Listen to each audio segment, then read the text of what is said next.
Be'ezras Hashem Yisbarach.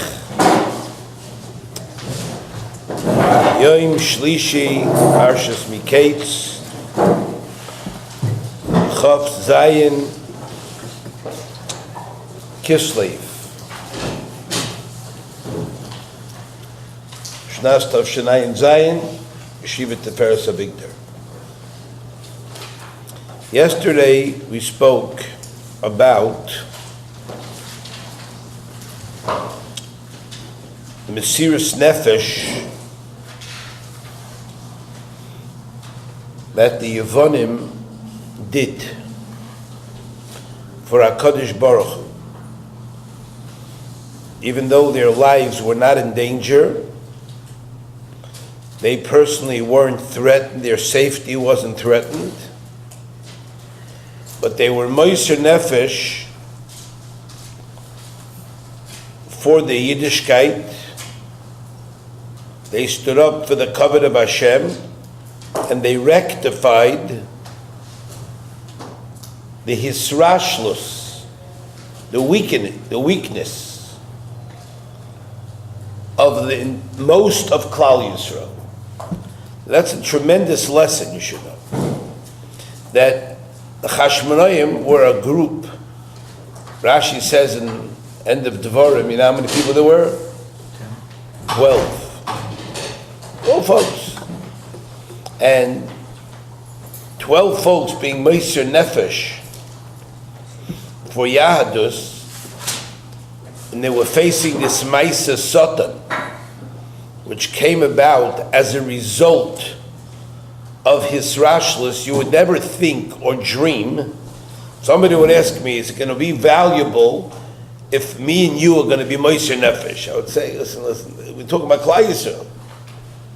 Klal Yisrael is the Xeris on Klal Yisrael, not only on us. Half of Klal Yisrael most of Klal Yisrael didn't care at that time. So what? You would never dream that such a thing happened. And this tells me a tremendous lesson from Hanukkah. That a handful of people who stand up could be misakin the whole problem for the ganze Klal Yisrael. Just half of a fellow. Today we want to discuss another aspect that Chazal tell us. Chazal tell us that when they went into battle, they were very strong. Boitchim b'Hashem. When they saw this tremendous machane of Oivim, their response at first was, it says in Chazal, Vayoimru, and they said, Hine anachnu yoitzim b'mesei ma'ot. And they were fasting. It was such few numbers. The numbers were trying to imagine. I've imagined this in my life many times. Imagine it to be, we're standing on top of the thing, a few yeshiva bachrim, 10 guys, 12 guys. And we look down in the valley over there, down on the road, and we see just one black mass of ISIS, of people trying to want to eradicate us, and they're all angry because we just killed one of their officers. And even if we were standing in the vantage point, we're on top of the hill and they're on the bottom of the hill. You think, what's the choice? Are you going to go down there? You're going to get killed? And they said, V'nafshenu yeveisha b'li eichel. They fasted. They were dry. The eich namoid, how are we going to stand l'fnei ha'chayil ha'noira hazeh? How are you going to stand in front of this chayil? Vayan Yehuda Maccabees answered the Yemer, Hayad Hashem Tiktzar, is Hashem's power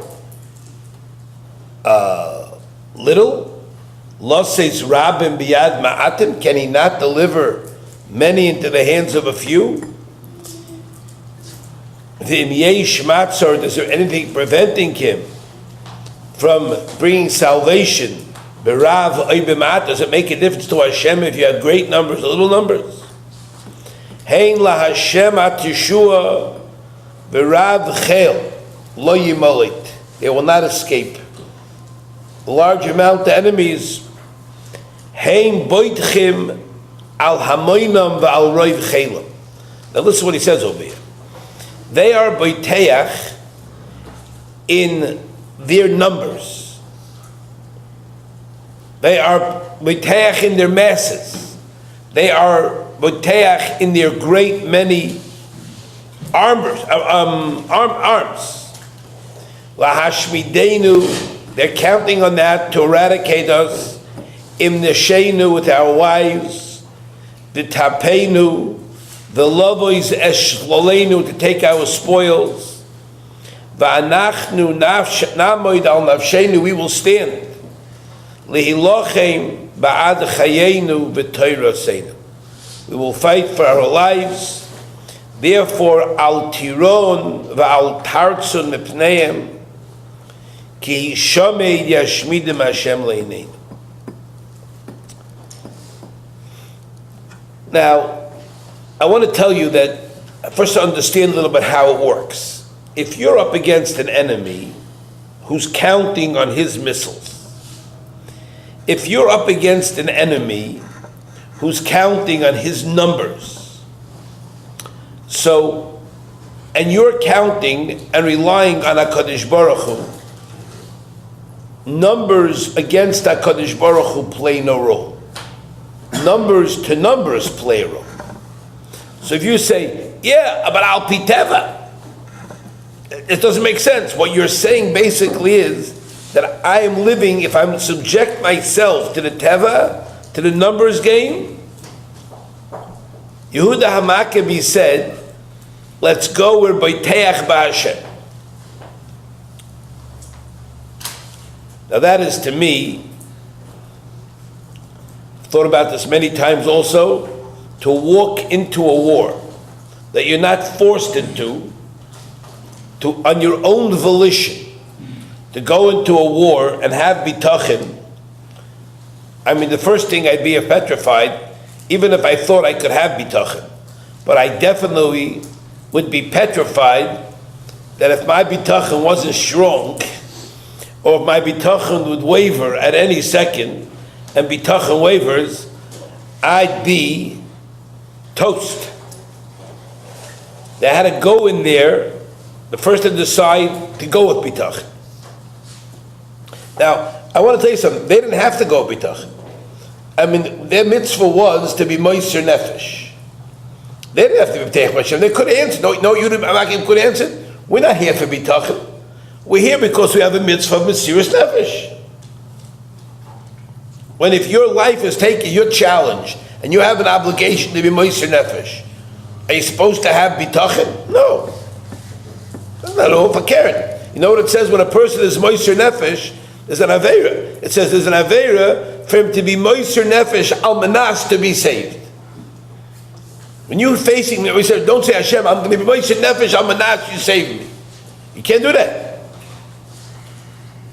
Often Chazal. Moiser Nefesh means, Hashem, you want me to Moiser? I'm willing to be Moiser Nefesh. Over here the Chiddush was that even though they went to Mesiras Nefesh, they said, we are going to be B'teich Hashem anyway. That was the Chiddush. And that Chiddush was a tremendous Chiddush, tremendous power.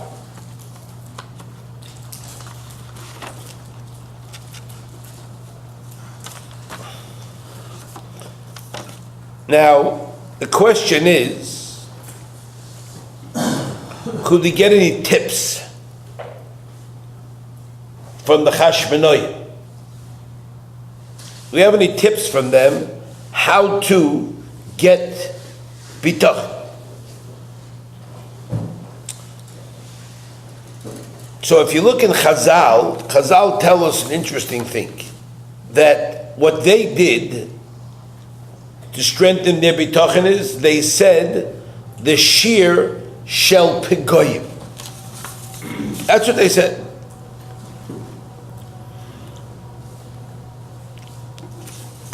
The Magen Avram in Reish Tzadik Hey in Shulchan Aruch Chaim brings down from a Tashbatz that the Tashbatz says that every Motzei Shabbos we say the Vihi Noyam with Yoshe B'Seiser, because you know why? That is what the Chashmonoim, the Kehanim, said when they went into battle. That was their secret. And does anybody know where we allude to this every week? Akamasha, you remember? When we say the Vihi Noyam, we make a reminder that that was what the Chashmonoim did. Anybody remember? Ezra? Is he? You're kidding. Shaq. Now I know I have to say this Shimon every year. You can hear 25 times, you don't hear once. Chana? No. No, we say it. No. No.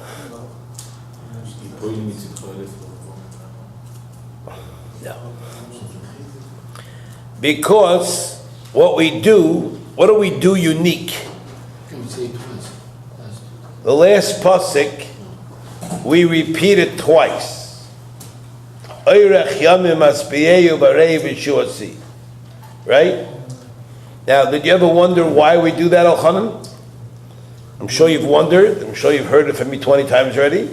And 21 times won't be anything hurt.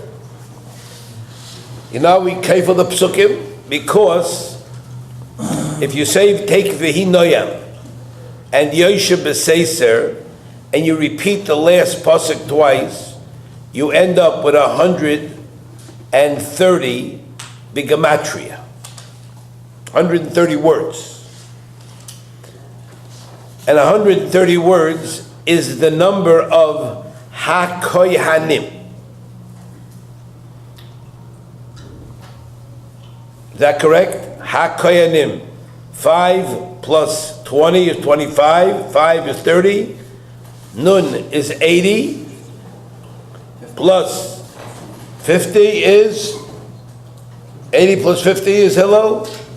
80 plus 50, 130. 130, very good. So that's 130, Chaim. Yeah? Chaim? Don't you want to go home this week or go someplace and be able to tell them why you say Yeshu B'Seisa and repeat the second last pasuk twice? They may think you actually learned something here. That would be very, very positive. You see, you actually learned that in your yeshiva? They say, yes. So, now you know the reason. Hear this, Matas? Bring it to Toronto. Tell them the reason why we do it is to allude to the Chashmonai. Because the Kehane Chashmonai quotes from the Tashbatz. Reb Shimshon Bat Tzemach and Reb Aaron Miloniel also brings it down that Kehanim Chashmonai said this b'milchama v'nitzchu. That's how they won. Now this is a special formula. The formula has to do with the Shemis of Hashem. But this is the Shir Shel Hapegoim. Some say Shir Shel Negoyim, the Gemara in Shvuz, but it's the same idea. Now this Shir, you know who said it first? Based on my research, who? The first one who said it was Moshe.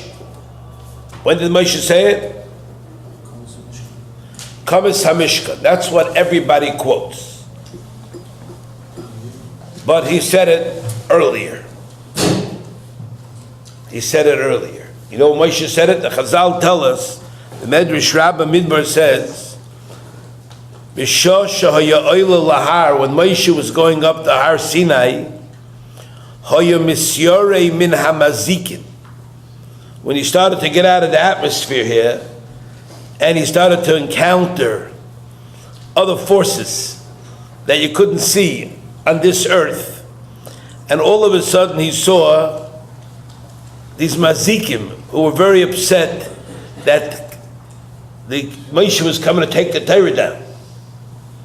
So they challenged him. So know what he said? Aim la Hashem achsi. He said, La Hashem achsi, Hashem is my refuge. Umetsudasi, and my fortress. Elokai eftach boy. You know what Hashem answered? Amle HaKadosh Baruch Hashem said back, Bi batachti, you betech in me. When you were scared, you betech in me. V'ani oimid l'cha, I'm going to stand by you. Ki hu yatzilcha mipach yakush. He will deliver you from the trap, and it traps people. He never have a voice from devastating pestilence. Be'evrosa yosechlach, and his wing will cover you. Hear that? Shiras Hapegoim, the Medrash says elsewhere, Haya oimer Moshe b'shosh, haya oila l'kir, v'oimer yosher b'seiser elyon. So that's what you call, now you have it. The next time you get stuck in Jordan, you'll know what to say. Instead of calling the embassy, you will say, Yosher b'seiser elyon, b'tzel shakai yisleina. And by doing that, you will key into a tremendous power. Now, when you say this pasuk, we say it in the beginning of the week, for that reason also. When you're coming out of a Shabbos, and the mazikim are let out from the cages, and now the world you're facing is a dangerous place, you need assistance from HaKadosh Baruch Hu. And it says, Toshas Choshech v'hi loyla, Boy tirmois kol chais yoar, the wild animals start running around. So what do you say? You say Yosher b'seiser. And that is a shear that saves a person from all challenges.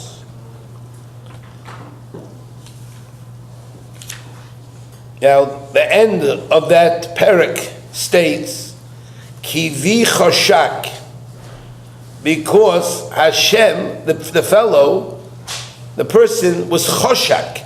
He turned to Hashem for help. He desired, he yearned for the assistance of Hashem. Hashem loves when somebody yearns for his assistance. Asagveyu, I will elevate him. Ki yoda shmi, because he knows my name. The guy knows the right address. He knows the right phone number. You ever say a person gets stuck in a problem? What's the first question he asks? Shmayo, what's the first question a person asks? If he gets stuck, he's in a pickle. Know what he thinks the first thing? Who do I call? So he calls his wife. What do I call? Calls his mommy. Says, I call Hatzalah. Call Shemrim. Call Chaverim. Call 911. Call the police. Hashem says, Kivi choshak. You yearned for me. I will elevate you because you know my name. Yikraeni. That fellow will call upon me. Ve'eneyu, I will answer it. Ima yanechi b'tzara, amiyut in tzara, achaltzeyu v'achadeyu. Hear that? Oyrech yamim asbiyeyu, I'm going to satisfy him with long life. Va'areyu b'shuasi, I will show him my salvation. That is, my friend, that is the shir you say. You know when the minig is to say it, another time they say it? When you go to a levaya. It's the place where mazikim are hanging around. It was around the dead body, a lot of Jewish dead bodies, a lot of mazikim hang around those bodies. So you want to make sure that they don't climb up your pants leg and seek you out, or get into your coat or your shirt and start to be mazik you a little bit. You say Yoshe b'seisem.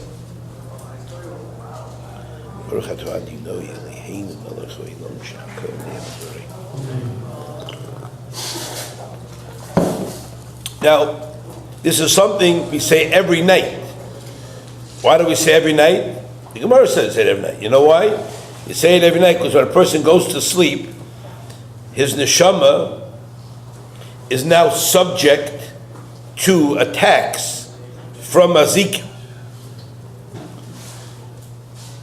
Very recognizable.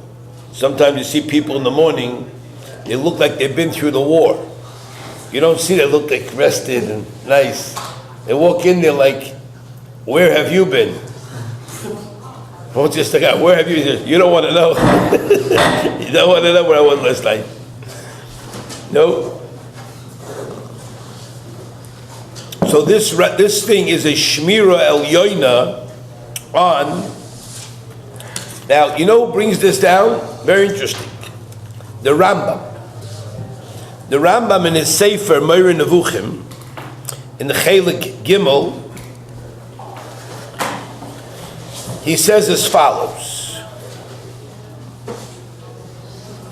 Listen to this powerful Rambam. Ho'ish hasholem b'hasagosoi, asher lo yosur sichloi from Hashem. Doesn't remove his seichel from Hashem tamid. Hashem will be with him. That's what the Rambam says. This is the most powerful Rambam. People have kashed on it, but the Rambam says this.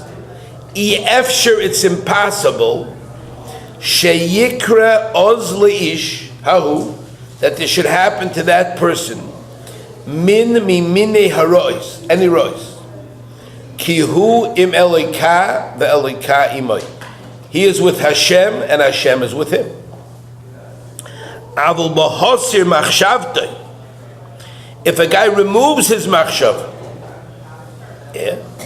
me'elika, then he's separate. If your machshava was with Hashem, then you're with Hashem. Your machshava is not on Hashem, you're away from Hashem. So then Hashem is separated from you, and then you are mezuman, you're open to all kind of ro'is possible. And it brings all kind of psukim. The Rambam tells us over there, hisboinei. Think about, contemplate b'shir shel Hapegoim, the shir of Hapegoim, the shir of Yoshe b'seisem. Yeah. You know why? He says, timtsoehu, you will find in it, mitayer, it describes oiso hashgacha hagdoila v'hanetzira, that tremendous hashgacha and protection. Mikol hapegoyim hagufniyim haklolim v'aprotim ba'odam zeh leibach. Get that? Any general or specific pegoyim, whether it comes as a result of teva hametzius, or whether it comes as a result of people, other challenges. And he describes in that parak, like the Rambam, the protection.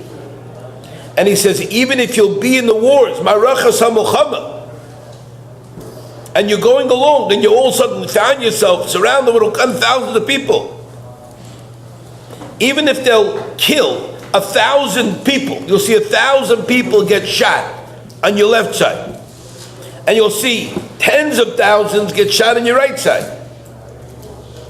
V'lo yiga b'cho ra klal, it won't touch you at all. That's what he says. Elecha lo yigash, rak beinecha sabit, is shilumas rishoyim tira. And then it concludes, like the Rambam, why? The reason for the hashgacha is kivi choshak v'afalteyu, asagveyu ki yadashmi. And the pasuk is saying, since this person knew me and he sought me out, ki yadashmi, and he desired me, I once told the guy, turn to Hashem. You know what the guy told me? Could you give me enough with Hashem? Tell me who I can call and get help from. I remember laughing. Tell the guy, no one can help you but Hashem. But I understood the guy was saying, I said, no, what's always with Hashem thing? Give me somebody I can call to get help from me. The guy understands this. Give me chashak. Vayad Hashmi. And the Rambam says, what's the chilik between cheshek? No, the Rambam says cheshek. There's somebody who's cheshek and there's an oyhev. Somebody who loves you and who desires you. The difference is, he says, if I love somebody, it doesn't mean I can't love somebody else. But if you're cheshek for somebody, you yearn for somebody, it means it's the ultimate love. I have no interest in anybody else. That's it. Now, Rabbi said, if you can get into this, just yesterday I got a phone call from somebody, an emergency phone call. I heard the cry and the plea and the voice. I've been in terrible pain, almost 24 hours. Could you possibly give me assistance? The husband reached out to me, if you could possibly help. I tried. And the person said, what can you do for me? I said, I have a simple advice that's going to remove your pain. Sit down in a chair, relax, and think about the fact that ein oid milvadei. Don't think about the pain. Think about the fact that there is nothing in the world but Hashem. You're only at a figment of Hashem's imagination. There is nobody and nothing that exists right now except HaKadosh Baruch Hu. He's the ultimate. He's HaKoil Bakel Mikoka. I said, if you matzliach, the pain will go away. It was 24-hour pain. Oh, what's all the way? One phone call is going to go away. No checkups. You don't got to stick pencils in your ear. You don't have to stick your tongue out, look in the mirror to see how your tonsils are doing. You don't need MRIs. I said, try this.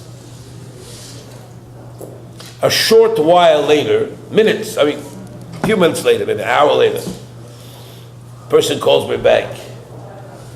Thank you. That's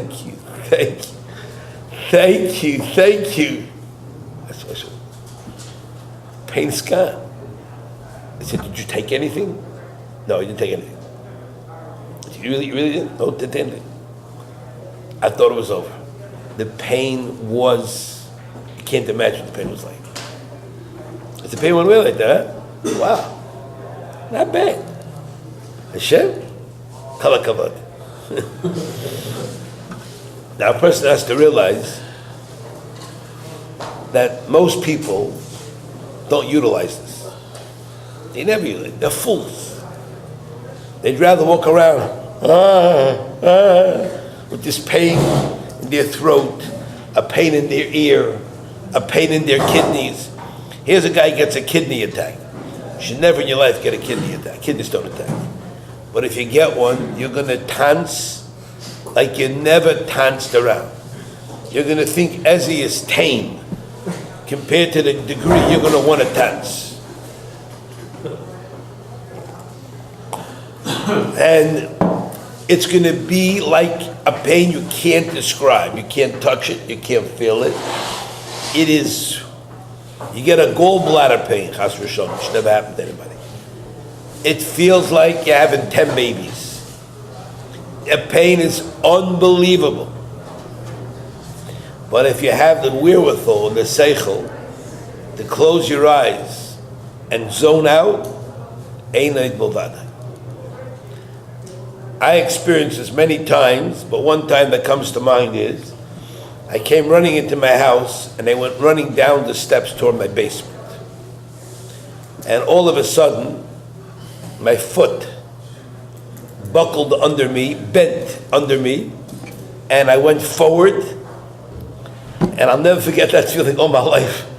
I saw the floor, the balatas, they had the tile floor, coming up at me quick, and you can't do anything. There's nowhere to grab. And Coach Brog helped me. I put my two hands along the side of the wall, and I plastered them against the wall. And I was like suspended midair, and it broke my fall. I was like, Hashem, can you give me something to hold on to? And I managed to stop the fall, and then I got up, and I sat down on the chair. I didn't stand up, I sat back on the step. And all of a sudden, I noticed that my knee, was literally like about pushing my pants out, about 10 inches. It was like, I'm looking at it, and I didn't want to think about it. I didn't know what it was, but all of a sudden, I just closed my eyes on the spot. And I went into such ein oid milvadoi mode, I can't explain to you. And I was so thankful to HaKadosh Baruch Hu that he gave me that thing. I tore a tendon, the strongest tendon in the body, that goes from the hip to the knee. It's a wide tendon, thick tendon. You move it all day long and all your life. It goes from the knee to the hip. And that when that gets torn, that holds your knee in place. When that tears, the knee goes flying. And the next thing I knew, 911 was there. There were these 3 Festa firemen. I didn't answer any of their questions. They asked me a question, I didn't answer any of their questions. I was just going to Enel Muvadai. And they said, oh, he's in shock. He entered a state of shock. And the one guy, they went around me, they stopped looking at me. They were pointing flashlights in my face, but I wasn't just in shock. They said, okay, we have to lift him out of here. And I remember that they put something under me that looked like one of these strong shmatas. And then these 3 bulvanas lifted me up. And the next thing I knew, I was being lifted out the steps, out the door. They put me on a gurney and into I have no recollection of the trip. The only recollection I remember, once I opened my eyes, I remember before I went into the ambulance, I saw I was outside in my yard over there. I was in the gurney. You went to the hospital. I was the whole time, I came to the hospital. I was laying there, and I'll never forget, a doctor came in, looked at my knee. I was laying down, but my knee was still jutting out like this, up. And they asked all these funny questions. On a scale of 1 to 10, what's the pain level? I said, no pain level. No. What scale? So I thought I lost my mind. I said, no. I said, there's very little pain level. She said, doctor, what do you mean, no pain level? I said, no pain level. She said, we got to get x-rays right away. They took me into some room, which I have no recollection of totally. They took x-rays, pictures, maybe MRI, I don't remember what they took. And then they put me back in that room, the emergency room, and I remember them telling me that you tore your knee, you're hemorrhaging terribly, and this is the worst pain that a person could have. This is the worst pain. I said, worse than kidney stones? I said, yeah. Worse than a gallbladder? Yeah. So I said, I have no pain. So the doctor asked me, do you have a high threshold of pain? I said, I'm very human. I don't like pain. So she says, okay, if I touch it, and she touched it. She started pushing the knee down, and no painkillers a cloud. She went berserk. She ran out of the room, brought back like a whole crew of doctors, who all started looking at it and touching it, and asked me, can I push it? I said, you can push it. They looked at it, they had this big x-ray, they look like this. It's like clear, the thing is ripped clearly. I said, you need surgery. I said, before I do surgery, I said, is it possible? I said, I really have to give a class tonight. Would it be all right if I spoke to a student of mine and I told him over the class so he could transmit it? So the doctor said, yeah, it's okay, but you're not able to do that. You've got to get you straight to the hospital. I said, no, I can do that. So they wheeled my bed out of the emergency room, put me in the hall of the emergency room, because there was no phones in each room. I took the phone off the wall, and they called up a Talmud of mine, I told him, I'm going to teach you the Gemara about Peh. Take out your Gemara, I'm going to teach it to you, so you can give over the class for tonight. And I did. They were amazed. And then they wanted to give me their doctor. I said, I think I'm going to my own doctor. I knew of an orthopedic surgeon, a frum guy. I wanted to learn with this guy, so I wanted to go to him. They said, fine. I said, I got to get to the hospital. They said, they're not going to transfer me to the other hospital. But at that time, I had a van. Somebody must have moved the seats, because they got me out to the van, and they hoisted me in that van. I laid down in the back of the van. My wife drove me to another hospital, to Mark Berkowitz. I went to him, and he did surgery. It was Thursday night. I said, could we wait? He said, this can't wait. This is, he said, I don't know how you're operating. He said, I don't understand this. This doesn't make sense. And Baruch Hashem, he operated, and I was able to come home for Shabbos. But I saw with my own eyes that if you're capable of doing this, now that's a big bracha. It's a big bracha. But if a person can practice this, I practice this a lot. I can't tell you how many times a day I practice this. If I lay in my bed, I practice it. I'm always practicing this. You have to be ready and prepared to go into that mode on the spot. And that's what the Maccabees, I try to imagine how the Maccabees did it while they're fighting. You're fighting and you're trying to do that at the same time. I can't imagine how that's possible to do. At the same time, to concentrate in Levada. But they did it. And doing Matzliach. And I want to tell you what happens, how it works. So I always wanted to know, how does it work when you're in, my foot was broken. My knee was this. There was no question about it. And it wasn't a mistake here, you know. So what happens? You see 1,000 guys on one side, 10,000 guys on the other side. How's the bullet not going to get you? And the answer is, Hakol b'cheska sumenei. Ad shemeir HaKadosh Baruch Hu senei. You know what Hashem does? He makes the person, the enemies, not see you. I have no doubt that when the Maccabees were fighting the soldiers, why didn't they just crush them? You know what the answer was? Hashem made them appear on the other side. Here's a guy driving a big heavy elephant, and all of a sudden, the guy's Yehuda Maccabees on his right side. All of a sudden, the enemy sees the guy. Hashem gives him a cataract, and the guy sees him on the left side. So he turns his elephant to go step on him, and there's nobody there. Also, the guy gives him a punch in the face, kicks his elephant off, and he knocks him out. That's what he did. He pushed it. They were playing games. Hashem plays games with them. You don't see the enemy. They don't see you. Hashem makes people not to see you. That's a simple way of Hashem can do it. That's when you're in the battle. And you can have people falling like all sides of you. And if a person does this, then a person's going to have, sadly, if you ever see people in pain, when they break a leg or they break it this, they go nuts. They lose themselves. They start to scream. Adults scream like babies. Mamish. They go out of, I feel bad for them. But they lose themselves. I could see how people could lose their mind from tzaras. You know why? Because there's no Hashem in your life. And there's no Hashem in your life. You have no bitachon. So you could go nuts. You can mamish go nuts. And I remember reading the story, many Holocaust stories, and trying to picture those who had bitachon and those who didn't have bitachon. I just read now recently it's a little part of a book. It was a frightening book.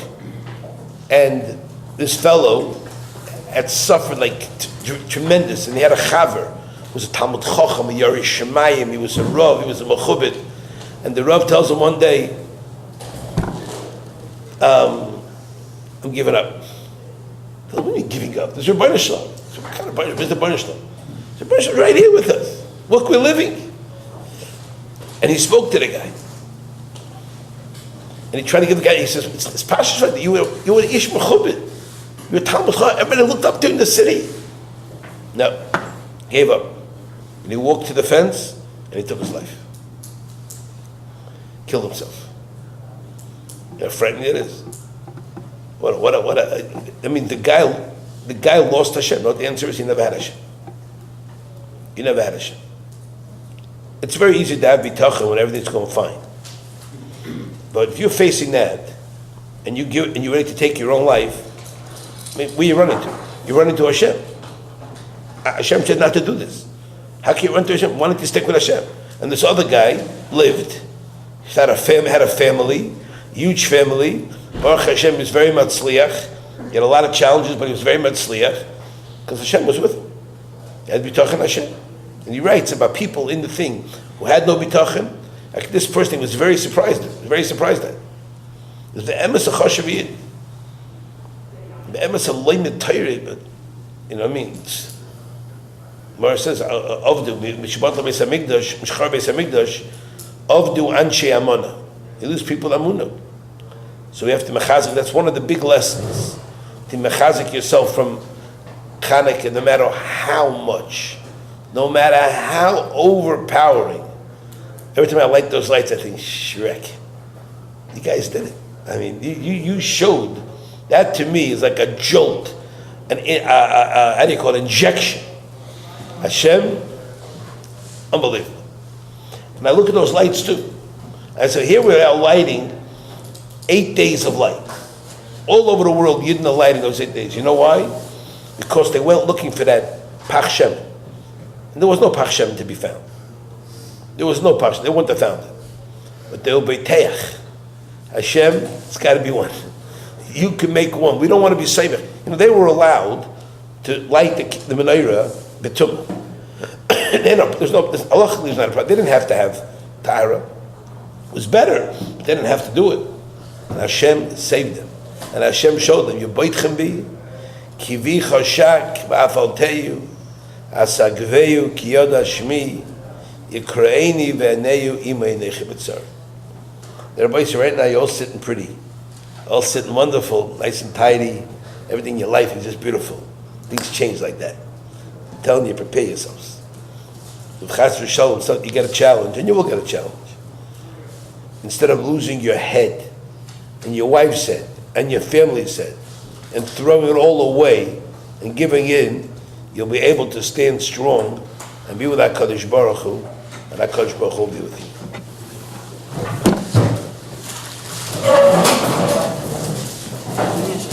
In the beginning, should we sound like there's some kayach in the shir itself?